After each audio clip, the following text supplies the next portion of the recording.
பார்த்திங்கன்னா இந்த குட்டி வளையல் மாலை கட்டியாச்சு.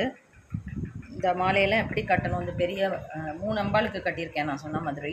இந்த பெரிய மாலை ஒன்று கட்டியிருக்கேன் பெரிய வளையல் வச்சு, அதை விட ஒரு குட்டி சைஸில். அது வந்து க்ரீன் அண்ட் ரெட் வச்சு கட்டியிருக்கேன். இது வந்து க்ரீன் அண்ட் ஒயிட் வச்சு கட்டியிருக்கேன். இது குட்டி மாலை. இதை வந்து நீங்கள் இப்படியும் கோக்கலாம், இல்லை இந்த 2 மாலை மாதிரியே கூட செய்யலாம். இது 2 மாலை மாதிரி செய்கிறது எப்படிங்கிறத நான் லாங் வீடியோவில் சொல்லியிருக்கேன், ட்ரை பண்ணி பாருங்கள்.